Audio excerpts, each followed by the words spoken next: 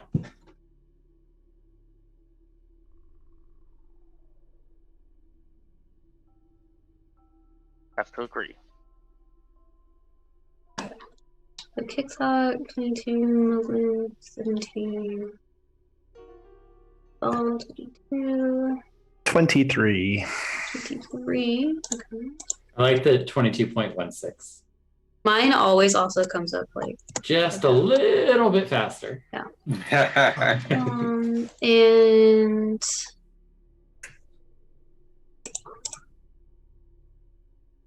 that turn. Vass got a 2, you said, right? Yes. That is correct.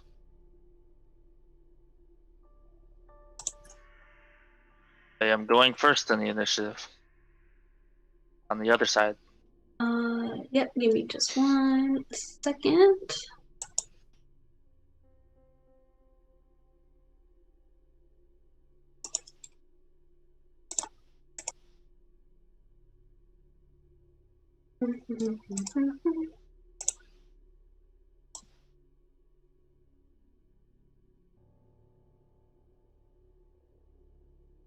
One is here.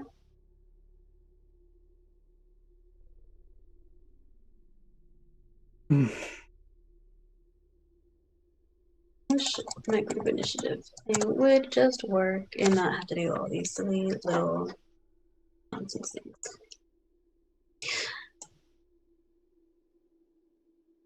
Okay.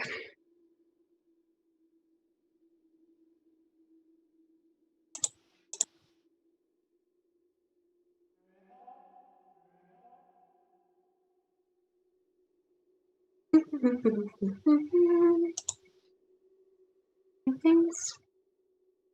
Nope. Oh, it's been so long since we've done all this. Okay. But also like not.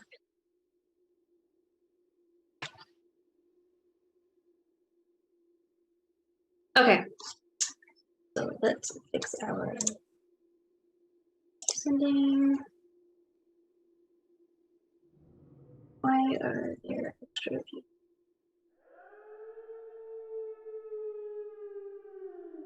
Oh.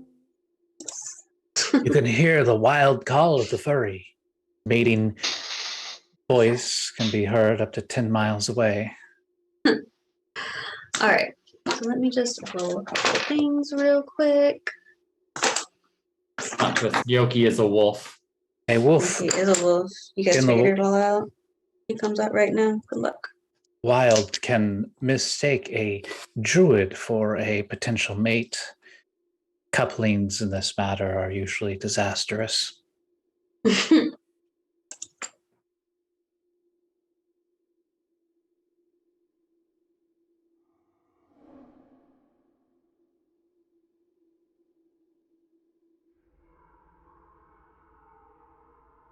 A wild mating call? Of Gregory. Weirdo. That's just the sound of a D20. I don't know what you're talking about. That's what mine sound like. That's literally like a Jen mating call, just in case anyone's interested. Oh. Jen and Belvedere, same mating call. Mm-hmm. You're welcome. Okay. All right. Thank you for being patient with that. Duvall, tell me again what you were. Oh, Duvall. Your name's in that. It's not your name in here.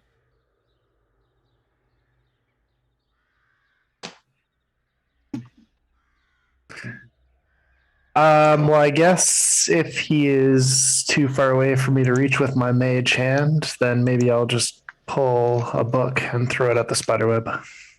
Sorry, where are you? Is this you down here? This is me way down here, yeah. Okay.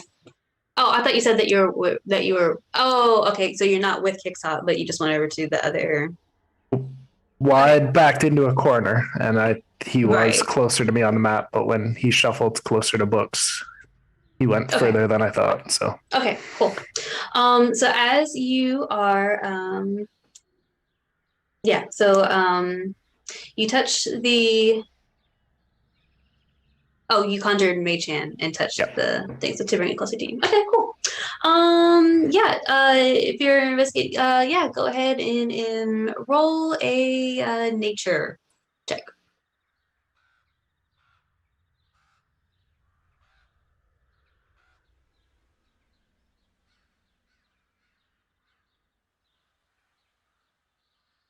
Uh, 13. Thank you. So obviously you know that spiders make webs. And the coloring of it is nothing that you've ever heard of, but you do know that there are you do know that there are types of spider silk that are very, very, very valuable. I wasn't really paying that much attention to it. I just tossed the book at it to see what happened. So I don't know if the book tore through it or if it got stuck to it or if I missed or. Oh, I thought your mage hand brought the cobwebs to you to look at. I'm sorry. No, I'm throwing a book across the room, across the library, pretty much. Yep. Throwing a book across the library into the spider webs? Into the spider webs that he pointed out. Yeah. Okay, I see. Can you okay, if you're okay, throw make a strength check, I guess, to see how far you throw this thing. If it actually gets there. With my mage hand? Do I just use my normal strength for that, or do I use my? Okay. Sorry, I had this whole thing That's so confused. So your mage hand can only go 30 feet from you, right? Yes, but I can move anything under 10 pounds. So I'm gonna pick up a book 30 feet away from me and throw it at the spider webs that are probably another 30 feet away from me. Gotcha. Okay. Well, as you throw it, they don't like the book doesn't. The books collide into the bookshelf behind it. The webs are not like sticky enough or strong enough to like the book doesn't like stick to it or anything like that. It crashes straight through. And from behind your little dark corner there, you hear a whole lot of skittering. So I would have thrown the book like over this way where he said he saw the spider webs, and I'm hearing scurrying behind me. Yes. Okay. And it seems to be all concentrated like in the walls behind me? As far as you know, yeah.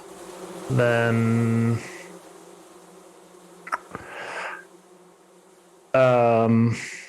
wow, was not expecting that. Okay, cool. Well, then we're gonna kind of do this in like an initiative order. Yeah. So does he have movement? Yeah, I'm just gonna move away from the corner, I guess. Yeah. Awesome. Kasik, Hey, tell us what you're doing over there. I will be mumbling like we're losing time here. We should be moving, but looking to the books, trying to find something that look like misplaced or recently touched, maybe like out of place. Okay. You can go ahead and roll an investigation check.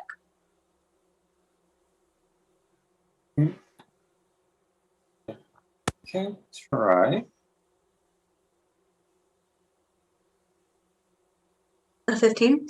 Tell us how you're searching through these, or how you're looking through them. Are you moving things out of, like distinctly moving things out of the way? Are you touching them? Are you being like looking with my eyes, not with my hands?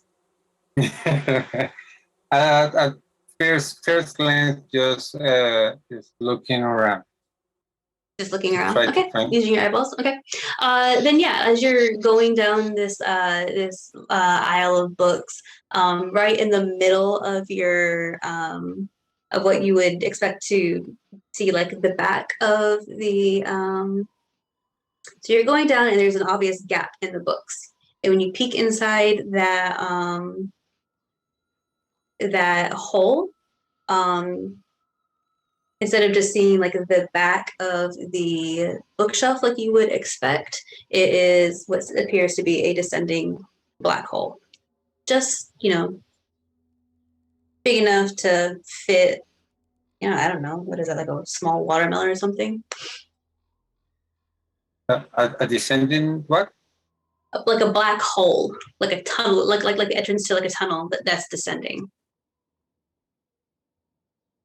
Between the books. Yes. Throw a rock down it. Yeah, there's something that I could throw There are more books around me. There are books on either side of all around you. There are books Okay. and pages on the floor and No, yeah.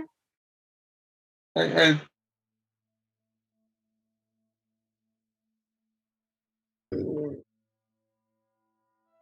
Sorry, you froze up for a second. I'll throw a book. You got your book down there? Awesome. Yeah. So when you throw the book down there, it again, black tunnel, lots of cobwebs on the side. You can see the cobwebs breaking and shaking, and the book, you're listening for a good, we'll say another like 3 seconds, full turn, and before you finally hear a thunk. And from around you, you also start hearing skittering sounds. And then with that, we will go to Kick's Hot. Kick's hot. Kick's hot. Kicks is so hot. You just had a book thrown by your head. Whoa. A book. They're possessed.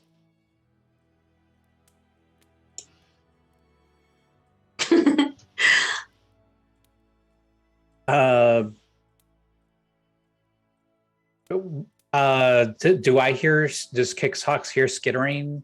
The spiders or the direction? Yes, yeah, because the book hit the cobwebs and the bookshelf next to your head. Yeah. So you've also started hearing skittering coming up from like the backside of your bookshelf. Wait, are the bookshelves, they sound like they're full of spiders? Maybe.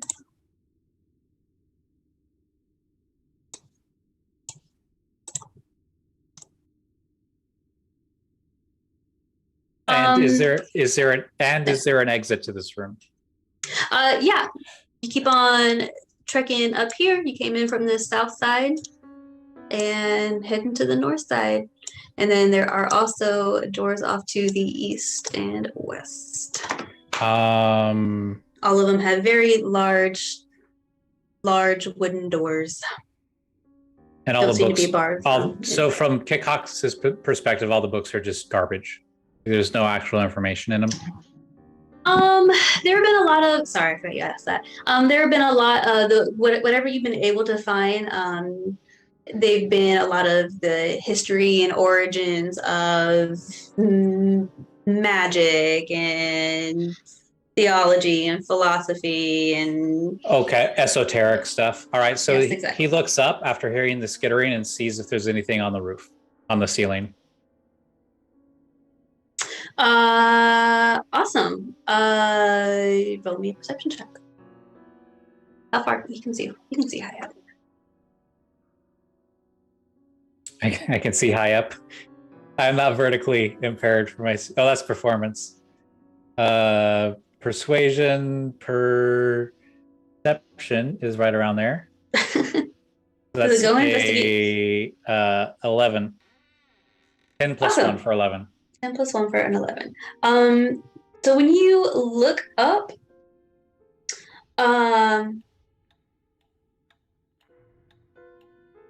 Which is my exact passive perception, by the way. oh, is it? You gotta love those go eyes. Direction. Anyway, yeah. So as you look up, you do indeed see a very large spider heading down very slowly down your way. I'm going to speak to it in Sylvan and ask, my dear friends, what business do you have being here?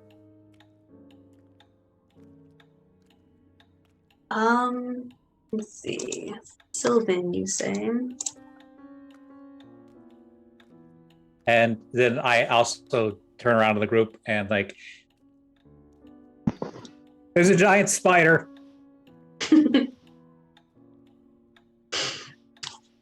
Awesome. So then we will move on to the next. Is it like in the center of the room? It is. We'll go ahead. Put it. All right, I'm gonna move underneath of it, and then gonna hold an action to attack if it drops down. It's getting bigger. Wow. Because he's falling down. Moglin. I've noticed the spider at this point. He said he did yell out, "There's a giant spider." And at this point, we're gonna say roughly 50 feet above your head. Okay. And we only see one coming down. Kickshot only told you about one coming down. Did you look up? Yeah, when he said Okay, there's a spider, I'll look up to see if there's any other spiders. Yeah, no, coming from the ceiling, there's only one giant spider coming down from the ceiling. All right. I will. How far away is it? You said 50? 50 feet.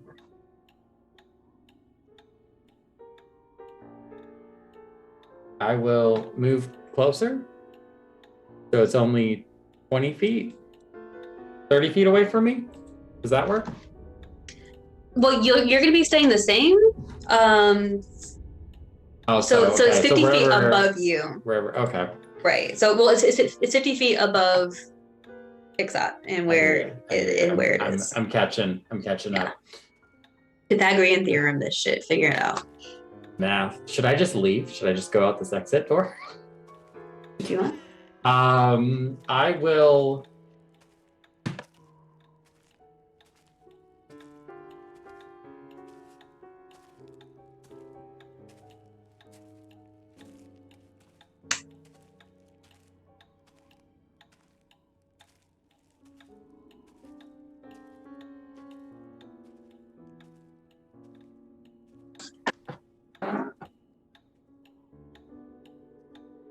Excuse me. I will take out my javelin. You know what? We're going to do it. We're going to throw a javelin at it with disadvantage. Okay.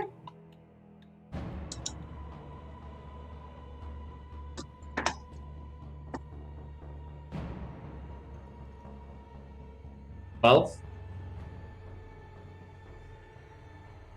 That's just as accurate as hitting somebody with a head in the punch bowl. pretty much, yeah. Pretty much the same. A 12 does not hit. Okay. That's okay. I've Yep. got more javelins. And I guess with that, we will go ahead and enter a true combat initiative. We're re-rolling. No, we'll keep it. We will keep it. Yeah. Do I finish the rest of my thing? Yep, finish the rest of your thing. Okay, I'll throw a second javelin at it. with Okay. disadvantage. 2 javelins. 2 javelins. Nope. Nope. Don't. No, it does not. It does not hit indeed. And then I will go to the door over here and just. Do I hear anything on the other side of the door? You can make a perception check. And then you just did 2 attacks. That's cool. It's okay. That's fine. Well, you don't ask. I missed anyways. 19. PTSD's kicking in. Yeah. So from the other side of the door, you're hearing for sounds. You kind of hear some very feminine giggling, and also blah blah. Continue, friends. Continue. And that's your turn. All right. Yeah, that'll end it.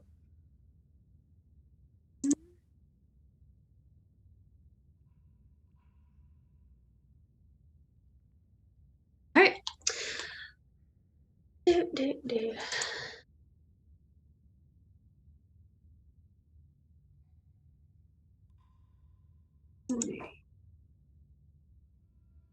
Here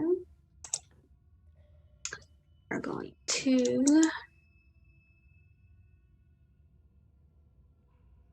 nope, wrong things.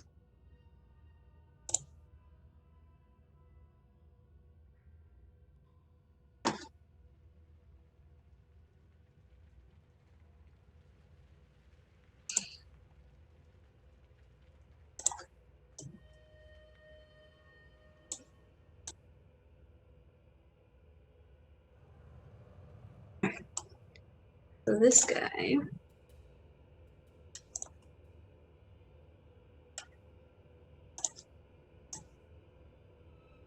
all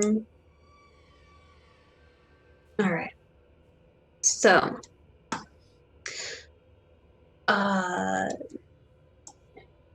Vass. You hear your friend yell, "There's a giant spider!" Your partying adventure member. Adventuring party member. Cohort. There we go. Cohort. Crusader. You hear him Satyr say, with "There's me." a giant spider," and you are looking up. I assume.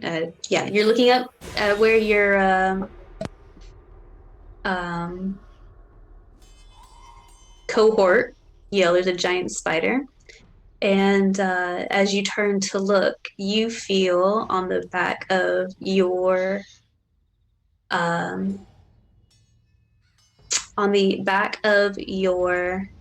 leg, you feel something crawling up, and it's going to.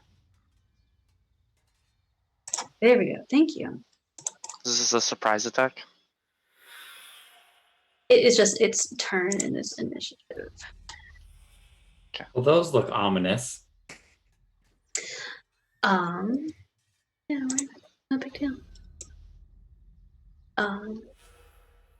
So yeah, so from behind this bookshelf, as everyone is looking up,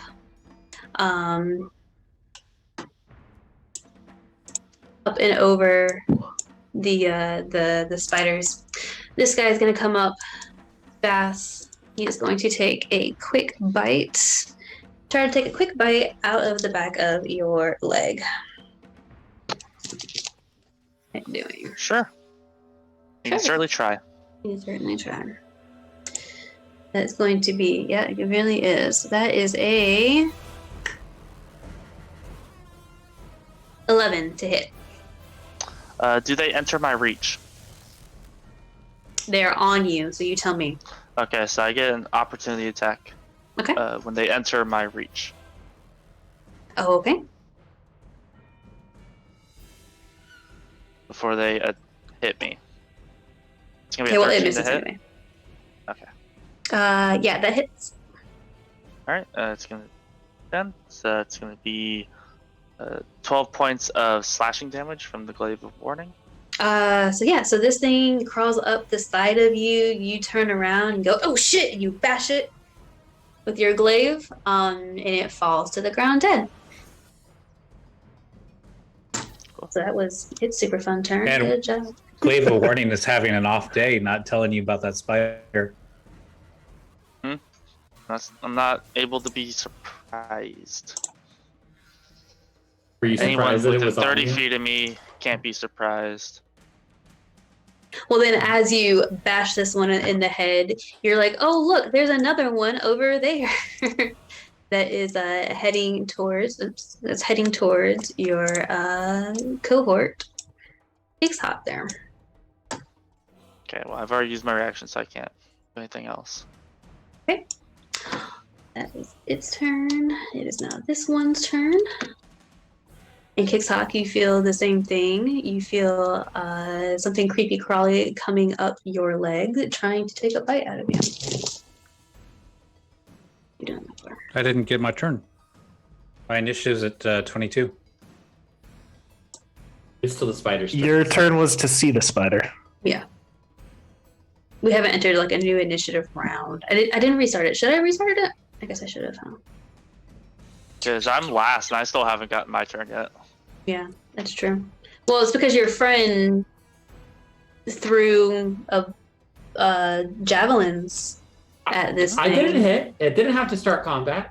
No, you didn't. That's true. That's true. It could have been A like friendly javelin. That is true. It's a figment of your imagination, anyways. Okay.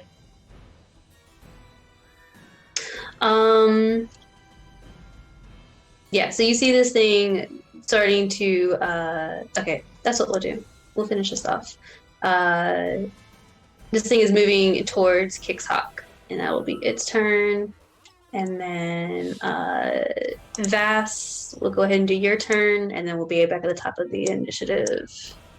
How far is the big spider from the ground? It's still 50 feet up and just slowly coming down.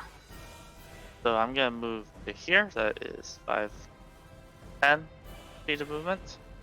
I'm then going to attack this spider, my polearm. As I'm Okay. polearm master, I have an additional 5 feet of reach, but he's already 10 feet away, so I can still reach him. Okay. I'm going to make my first attack against him with the glaive of warning. Oh. That is an 8 to hit. 8 does not hit. Okay, I'll use my second attack to attack him again. Okay.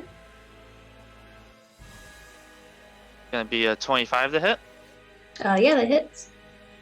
Alright.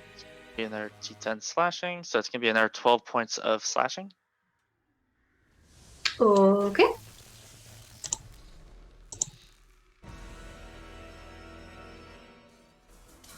And that's gonna be my turn. So with that, we will be back at the top of initiative.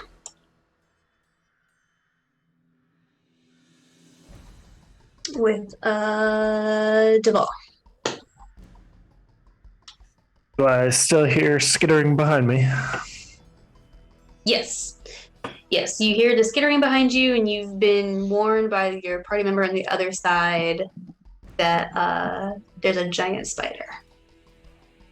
I guess I will keep moving forward. Okay.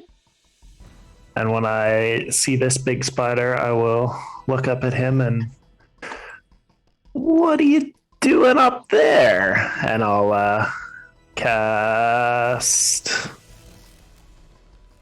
Chill Touch on him.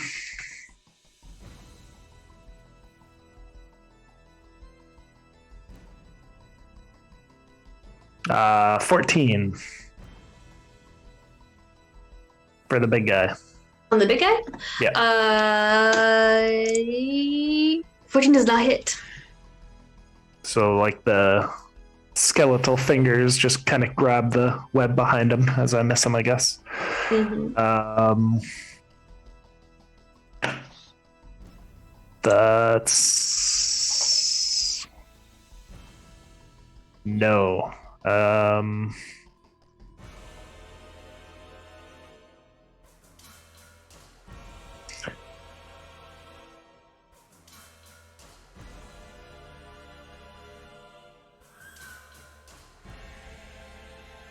Sorry, what was that? Sorry, I was just looking to see if Oh, there's yeah, okay, anything no, else I can do. Okay. That's what I thought. And I thought you asked me a question, and then I thought I spaced out way too far for a second. Well, you never answered my question, Jen. What's that? No, that's okay. There was no question. You're the fucking worst.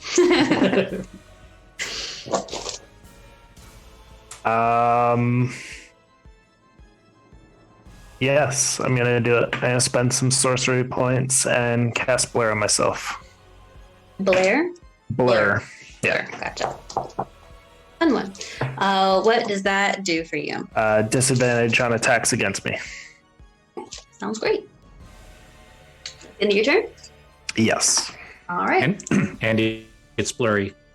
And he gets blurry. He's even more blurry than We just the dreamy version. Photoshop and did a It's a Blarney. Blarney. Blarney stone.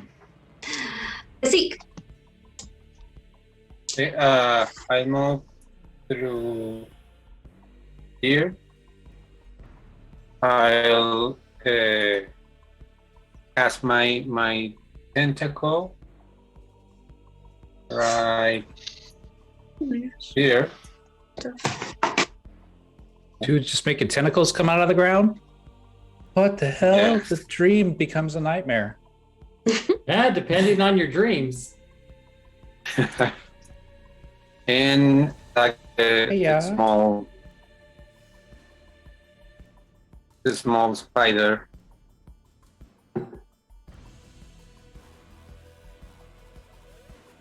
Sorry, you keep cutting in and out for me real bad. Tentacles of the deep. So that's a 16 to hit with your tentacles? Yeah, that hits. Okay.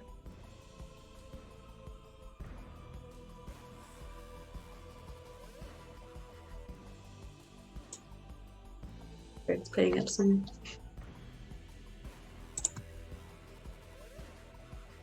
How many tentacles come up?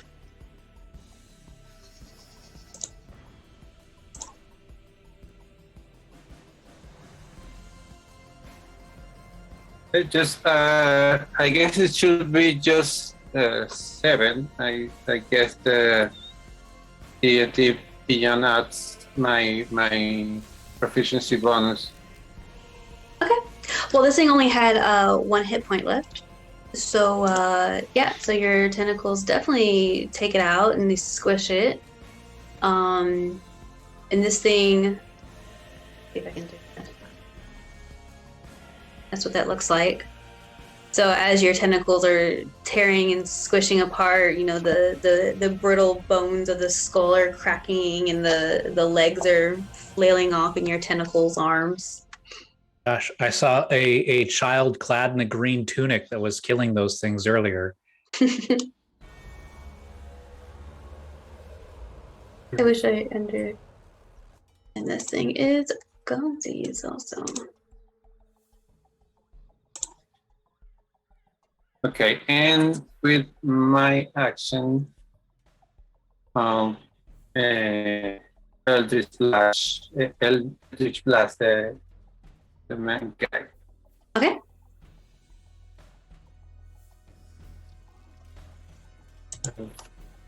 First one, second one.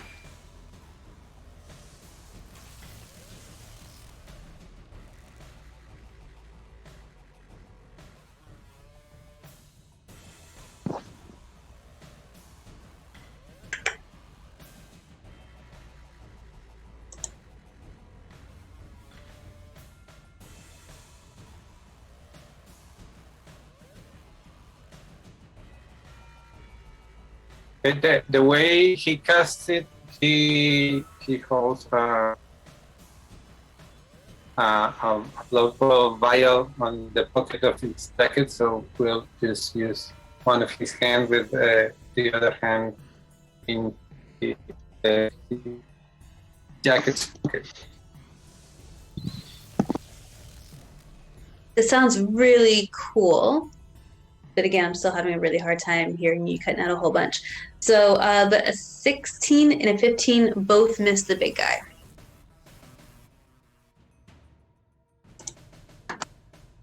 And that's my turn. Okay, awesome.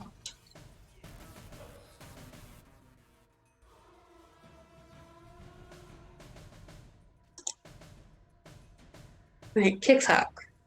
Kicks hot. Kicks hot. Okay. Is spider descending by a little web thread? Yes. Kicks hot's going to take their glaive and then throw it up there to cut the thread. Okay, let's do it.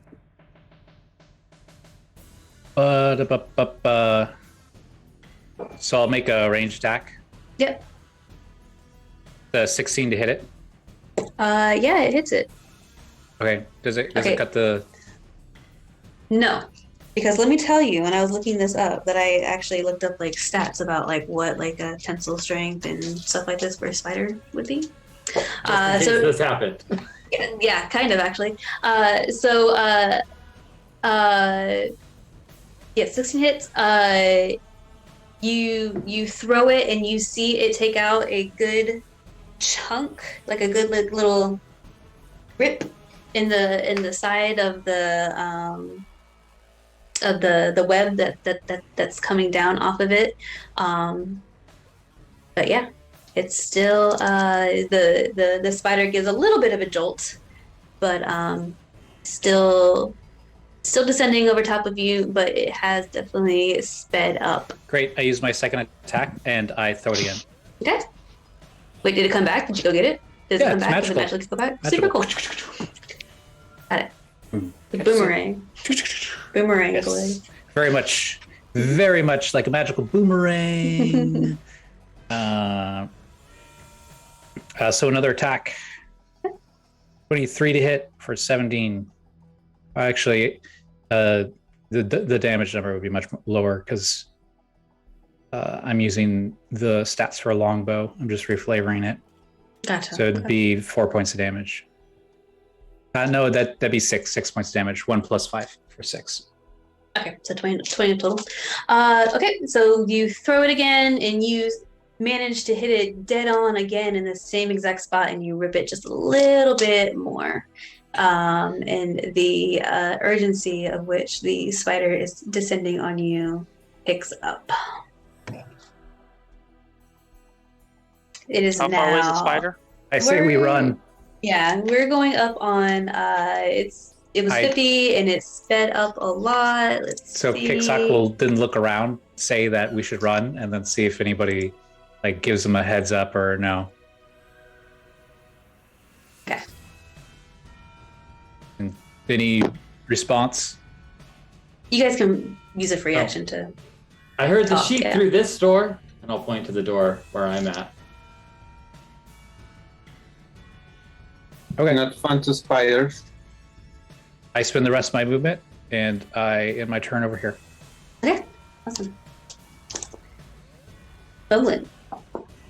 I guess I'll use my free action to open the door. Okay. You're impaled by a bunch of swords. Probably. No. I already did that one. Gosh. No. Impaled by an anvil that falls from the ceiling. So you quick action opening up the door. The door opens for you perfectly fine. And then I'm going to take out my torch Mm-hmm. and light it, and then try to set both of these bookcases on fire with the webbing. with the torch. Okay. Okay.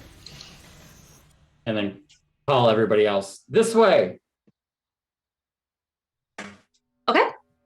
Spiders And are then- scared of fire, right? Right, Kickshot? Spiders are scared of fire? Absolutely. I have no idea. Insight check. Okay. Where's my bum? Say 9, 5 plus 4 for my not knowing about spiders at all. So I think your passive insight, yeah. Yeah, I knew that you didn't know. Yeah, it's pretty clear. There's no idea. Awesome. Okay. So Moglin, you're setting fire to the bookshelves, and as you are setting fire to the bookshelf, from both sides of the book, or from both shelves, spring a 2 cyclone of books. They come at you. You hear this awful screeching noise coming from the bookshelf, and as they all lunge out at you in a cyclone. Are they on fire too? They are not on fire yet.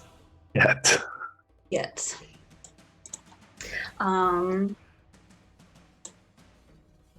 But they are one of the top one. That's the one whose turn it is. This is how my new friends die. It was my fault last time too. Knowledge will be your doom. Yeah. So this one is going to. Well, Moglin, you didn't really move your token. Did you just kind of like go doop doop and then end up back in the front of the door? You probably have enough movement to do all of that. Oh, yeah, I will move closer to call everybody like to the door. Okay, cool. So these are small. They're not. Shift Z. What comes out of the bookshelves at you? And this first one, going to make a slam attack against our good friend Kicks Hot here. Kicks Hot. The more I say your name, the worse I'm getting at saying it. So it's 18 plus 4, so 22 to hit. And you use a reaction, and you see the blood that was imbibed into the blade spill forth and fly into the eyes of the creature. And it has to roll with disadvantage. I'm gonna use my blood right. That is awesome. All right. It will roll again. I can do that a number of times equal to my blood hunter level. Awesome. 5. So 14 plus 4, so 18 to hit. Well, joke's on you because I have 18 armor and that still hits. Oh, joke's on me. All right. Well, I'll use my reaction, my fighting style interception, to reduce the damage by 1d10 plus 3. Oh shit, that's badass. Okay.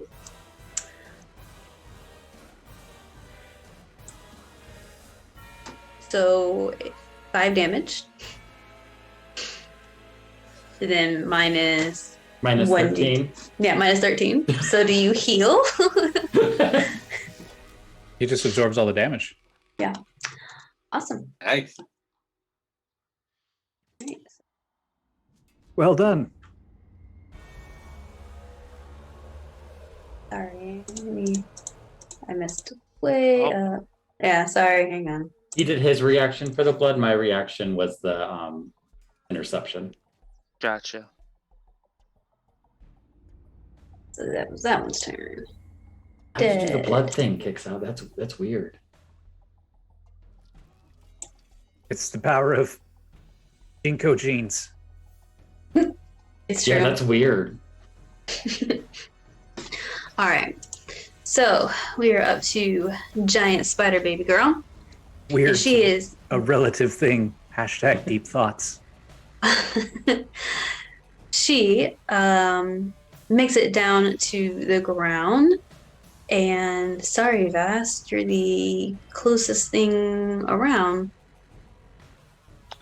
Does she enter my range? So she lands right where she is, and Okay. she is a huge beast. She's a huge beast. She's a spider. That's what they are. So, I mean, I'm gonna use my reaction to attack with Polearm Master. sure. Because she entered my range. Sure. Not gonna hit. Does not hit. Rough rolls. Yeah, I never do well with digital dice. But I'm sitting here like all my dice in my pocket, like in my lap, and I was like, "Oh yeah, so we did." I said we did. We did it. Yeah. Anyway, yeah. So she was coming for you anyway, and then you used your reaction. All right, and she is going to take 2 bite attacks at you. You can certainly try. Certainly try. Like I've heard that somewhere. So that is 4. It is a 13 for the first bite. Missed. Armor class is 18. It is 9 for the second one. Also a miss. Okay. That is her turn. Now it is your turn. Alright, we are going to attack with the glaive for the first attack. Okay. That's gonna be a 17 to hit. That just hits. Okay, so now we will roll. That'll be 6 points of damage for the first attack. Okay. And for the second attack, it's a natural 1, so it's not going to do anything. I'm going to use my bonus action to use the bonus attack from Polearm Master to get to attack with the butt end of the glaive. Okay. That's going to be a 15, which probably won't hit. No, it's not hit. He's actually going to back away from her. I will use the opportunity attack if she wants to, even though Yeah, I she'll take it. No way. am 10 feet away from her. Does she have 10 feet of reach? Does she have 10 feet of reach? No, she does not. Alright, I will back away safely. Are we 5, assuming the 10, spider's ginger? 15, 20. Because I know what she is. Oh, okay. 25. But you know how she identifies. Yeah. No, I mean, I have not had that conversation with her. So I guess That'll I'm the be asshole for my turn. assuming. Super. Actually, we'll back up and we'll move to the corner. I didn't She mean can't it get to from me. a PC angle. I was just wondering from like a role play angle. Oh, yeah. No, you guys don't know, I guess. But me identifying her. not from a PC angle. That'll be my turn. How do the books identify? Like one of books. As squished. Duvall. Oh man. All right. Is my volume good? It's not too loud or too soft or anything? No. Okay.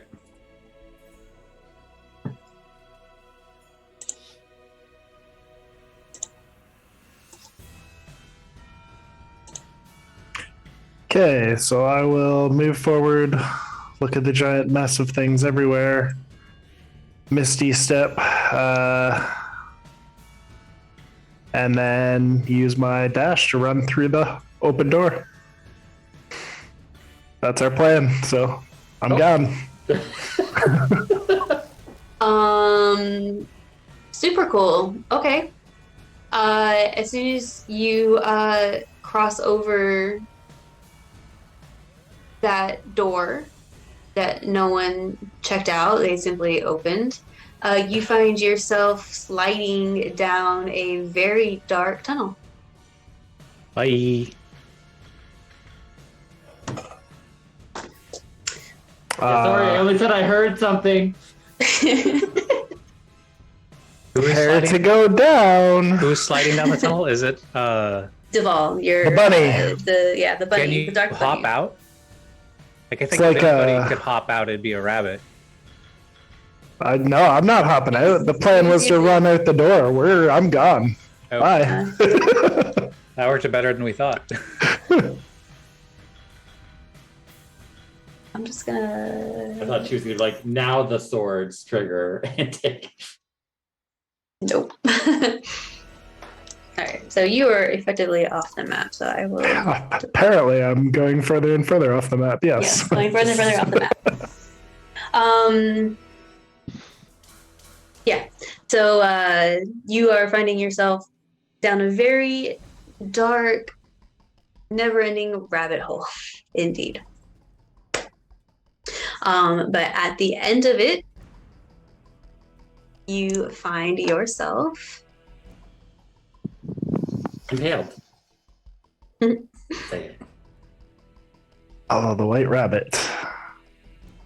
but you're black now. I am. Well, like a really, really dark gray.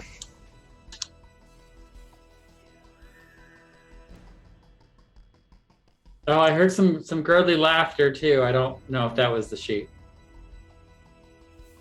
So you find yourself standing in. Did your map change? It did. Okay. Do you see where I'm pinging? Yes.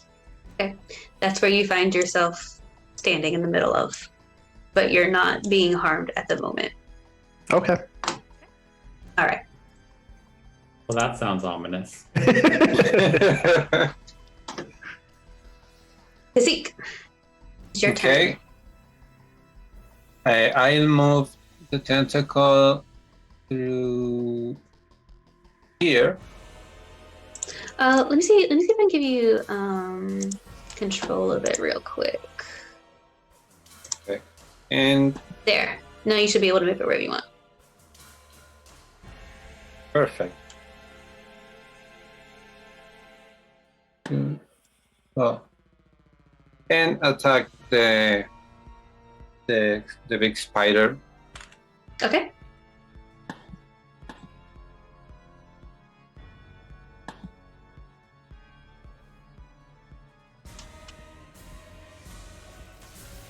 $17. Yep, 17 just hits.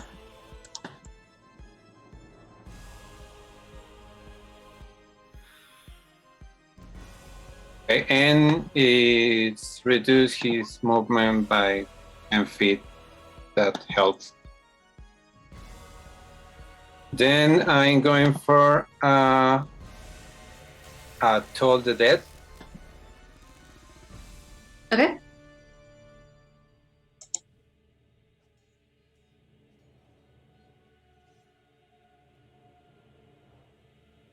Oh, she needs to make a wisdom saving.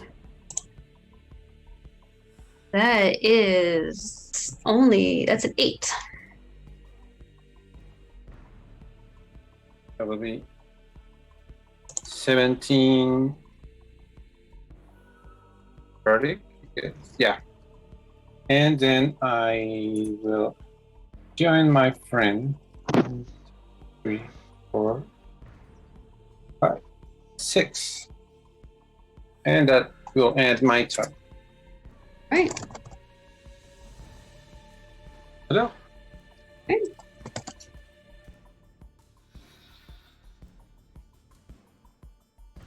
All right. Kicks hot. Okay, seeing the group kind of split, he's going to want to buy time. Both the storming cyclones of books are struck down, right? Struck down? No. Oh, okay. Oh, they don't have an Yeah, X. I had no. to zoom in. They look like red X's. Oh no, when I zoomed they're out. sorry. No, they're just red. So he's going to try to clear a path for everybody else. Bonus action, you see their shadow snake across the ground and wrap around this flying thing of books as he casts Hex on him, giving him disadvantage on strength skills. And then make 2 glaive attacks. Yeah. So your first one hits and explodes the books. Papers are flying everywhere. As that one falls down, dead, gone, piles of books. Okay. And the second one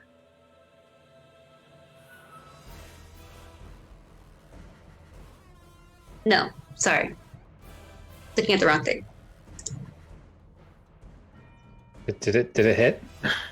Sorry, yes. So both of them hit. Still, sorry, and you're still on the top one. Yes. So both attacks against the top one kill it. Yes. Oh, so it takes 2 attacks to bring down the top one? Yes. Okay. When the first attack struck, an additional 2 points of necrotic damage. Okay. Was that enough to put it down? No. Okay, and then the second attack would have done 1 point of necrotic damage. Okay, from the Hex. And that ends their turn. I think they're just going to move here, or he's going to move there, and in the turn. Moglin. All right, so I will go this way and approach the giant spider. And I will use my bonus action to Daunting Roar at it. Okay, before you get that far, you set fire to like this end of the books, right? Yeah. Okay, I'm just making sure. Yeah, there's fire. Okay. I'm gonna Daunting Roar, so it's DC 14 Wisdom for its fear to me till the end of my next turn. All right, let's see. Do it. That is a 12 plus 4, so that's 16. Right. Then I will. It's fire now. And then I'll step Thank you, right Rick. here, and I'm going to attack these books. My Morton Star.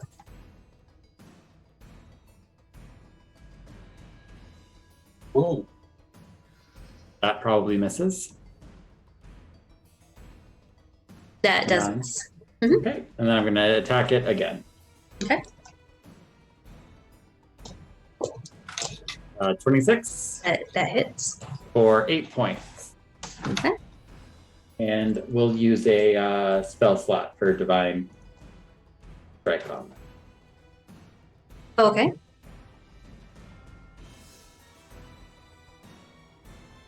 For another 10 points of damage.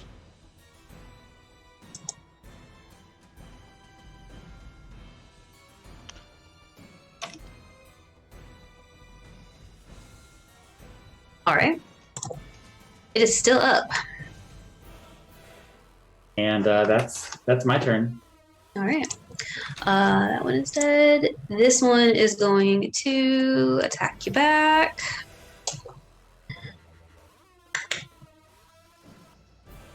This swarm of books is going to attack you back in your face. 16 plus 4, so dirty 20. That I'm hit. going to use... Does it hit? Yeah. Yeah, I'm going to use a reaction. Once again, the shards of blood smash into whatever sensory organs that... Oh, shit. I can't use it against things that doesn't have blood. Oh! It is. I can't do it. It's a book. It's a book. It's a construct, yeah. I always hated reading. So no reaction then? No disadvantage? Nope. Stand. It has to have blood until later. Books are a little grosser than they were 2 seconds ago. Yeah. So that is 7 points of bludgeoning damage to you, Moglin. Okay. That's its turn. The spider she sees Moglin. And she sees Kicks Hot over there. His multiple eyes. See it. What's that? His multiple eyes. Multiple eyes, yeah. But there's fire. And remember, spiders are scared of fire. According to the person that got a 9 on his deception roll.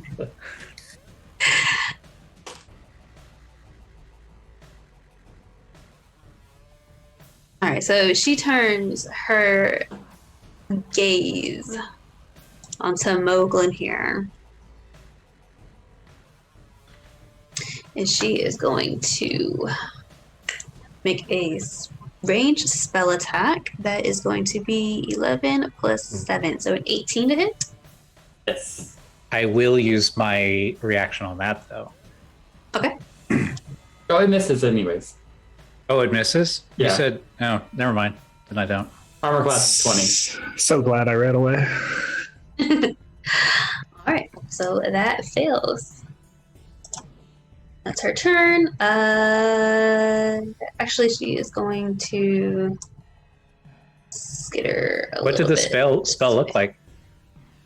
So she turned her very sharp, festering gaze onto Moglin there, seeing as he just tried to roar at her, and she's 14 times his size. She's roaring back. Yeah, she's basically roaring back with her eyes, but like in a typical. Moglin is male, yes. Yeah. Yeah, so but in a typical male sense, he completely misses what the stink eye means.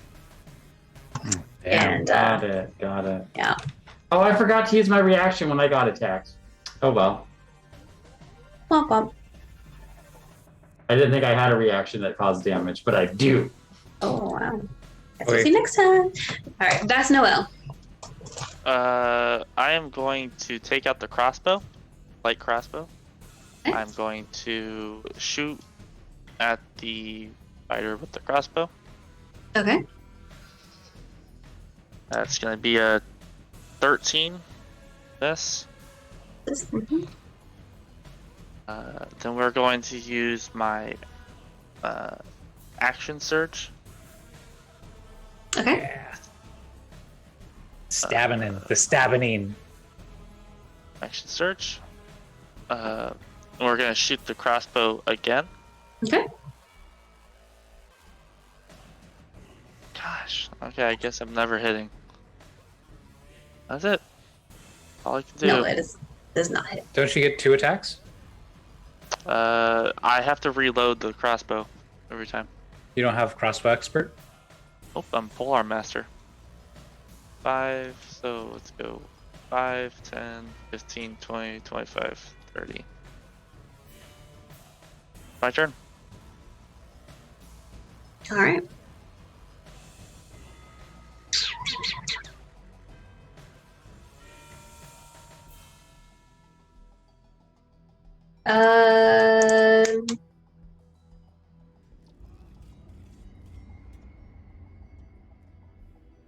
All right, we're gonna go over to Duvall for a second. How many turns does it take me to get down this thing? Was it kind of all I guess that's instant? true. No, it would have taken a full turn for you to get there. Okay, so if I have time, I would turn back to Moglin and use my telepathic bond as a bonus action if it's going to take me a couple turns to slide down. Okay, do you have to be able to see him Yes, to do it? Okay. within 30 feet of me if I could have done it quick enough. I don't know how fast I was sliding. I don't know. Roll a d20. We'll see what happens. Okay. I was hoping you were going to low-key him where it like falls into a hold and falls out a half hour later. And he's like, I've been falling. I was actually waiting to come running back in the other side of the room. Yeah. It's like a circle, but a crazy circle. Right. Good night to our friend who just left us. night, friend. Good night, friend. Good night, friend. Good night, so acquaintance. Cohort. Good night, So, cohort. yeah. So as you were dashing through the door and you fell down, you look back and you had that oh shit I moment together, and you formed your telepathic bond. And you spend your next turn falling down, and then you're in the area that you're in now. So Moglin, you can hear in your mind, it's a deep, dark slide. Troglor? No trouble. Troglor? All right, Kasik. Okay. I like that fire idea. So as we get in line, just to have some view and cast create bonfire right here with the intention to send them.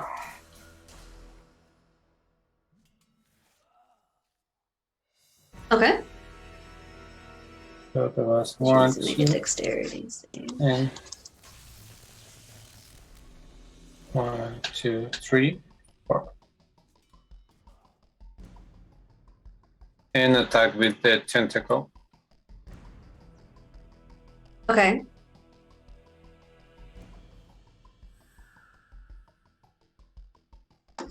Trying. Okay, so what did you do with the create bonfire? You put it on top of her, right? In this corner with intention just to damage, but to send in away from everyone else. Gotcha. Okay, I see what you're doing. Okay. Drawing up a little bonfire right there. Okay, so that's what the road, the 3 was the road? Yeah, so she got a 9. So she failed. Okay, so yeah, so it will be 10 fire damage.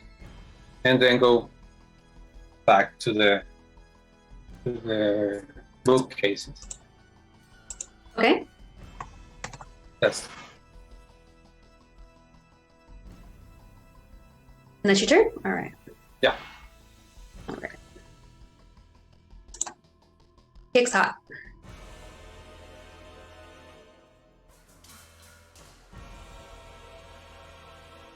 I think Kick's hot. It might be muted. What was that? It's Kick's Oh. hot turn. Oh boy. I was just listening to some boss battle music and kind of vibing with that. Okay, so seeing one person is dipped down a hole. Yes, we're in this kind of bonus action. Apply the shadow to the spider and charge forward the glaive in one hand and rend 2 more attacks. 22 and 27 for 18 and 14 damage. Okay. And then an additional 2d6 in necrotic for 10. So, oh wow, that's pretty good. Was that 32 damage total? Okay. Gotcha. And end the turn. All right. And also, but before they do, gonna look around and are we going or staying? It's a slide. It's a dark slide tunnel. That's my turn. All right. Moglin, you saw your friend come up, do a considerable amount of damage. This giant spider is, rearing up on his hind legs, wild mandibles and claws and pinchers going. That's literally the best part of the entire Harry Potter movie series, by the way. The pincers. Anyway. Yeah. Nope. I don't. Yeah. I will attack the books again. Okay. Die, books. Knowledge is for losers. 8 more points of damage. Get the hits. Is it still alive? These damn books still alive? No, that's exactly what they had. So tell us how you take out these books. With a library card. They're just gonna get shredded. The Morning Star is just gonna rip through them, and just like shred through the pages. All that's left is the empty spine of the books as they like land on the ground. Morning Star slamming through them. All right. Stupid books. Stupid books. And else? then I will take a step closer to the spider, and I'm going to smack her with the Morning Star right in the mandibles. Right in the mandibles. Right in the mandible. Right in the mandible. Yeah. 23, 6 Yep, that points hits. of damage, and we're gonna divine smite her as well. Okay.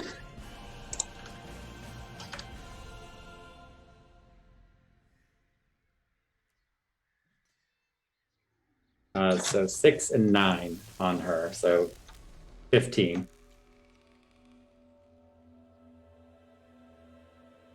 Nice. Tell us how your Morning Star takes out a giant spider. It's almost like she tried to bite it as it was coming at her, thinking that she would get my arm, and it just pelts her right in the mouth and rips the mandible off that flies through the air and lands on Kickshot's shoulder. Awesome. Disgusting. Yeah. That's for you, free of charge. All right, and as your turn is ending, the fire that you set to your bookshelves, these bookshelves over here, are expanding and leaving smaller and smaller gaps for your friends to get through, or the rest of your adventuring party to get through. Oh, and then I will say, run! And then I'm gonna 5, 10, 15. I had to step forward. I get right to the doors. Okay. When you get right to the doors, you see the entrance to the tunnel that he went down. But you also see the hole itself is about 10 feet wide, and on the other side of it, a hallway continues. Oh, No one bothered to look down this room. Yeah, and it so doesn't have to be a slide. Can he respond back to you, Duvall? We've got 4 miles of telepathic communication now. Back and forth? Yep. Okay.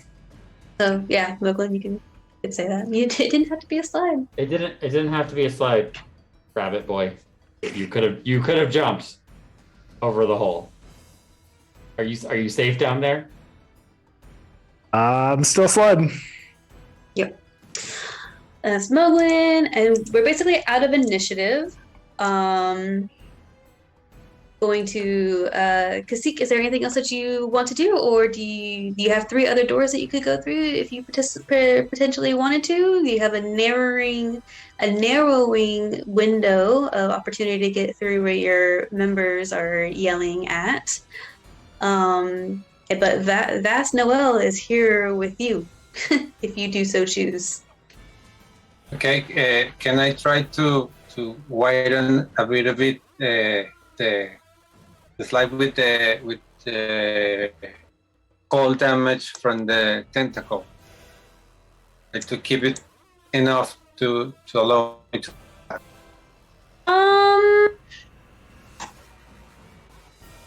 Yeah, roll your cold damage. We'll see what you do, because this is starting to be a raging fire with lots of wooden bookshelves and old musty books. As Yeah, kindling. not to put it down, but to Right. give me Yeah. a little No. bit more time. Yeah. You have 2 extra seconds to get through that door. Well, I dash. Okay. And Vass Noel will be right on the other side with you. And we will go ahead and end tonight with our adventuring party, either being faced with going down a dark, slidey tunnel after their member Duvall, or finding a way over the hole as they have a roaring fire at their back to continue on and rescue Fenethir Shinebright from his woolly despair prison that has tasked them with. And we will end there tonight. Yeah, that person.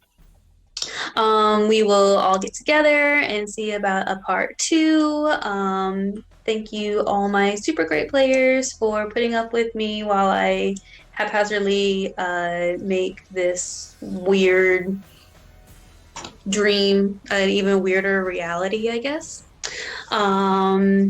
Thank you, Greg, for hosting and doing all of our techie stuff. Thank you for everyone who hung out with us. Thank you for our new members and our old friends for coming back and join our Discord, share our stuff. Don't forget that you can sign up for more one-shots, PvP style series coming up soon, and lots of other opportunities to play with the community. If anyone has anything that they want to plug real quick before we all go out for the night, speak now. Forever hold your peace. Stay safe. Stay healthy. Stay safe, stay healthy. We love you all. We'll see you on Discord. Bye. Bye. Bye. Right.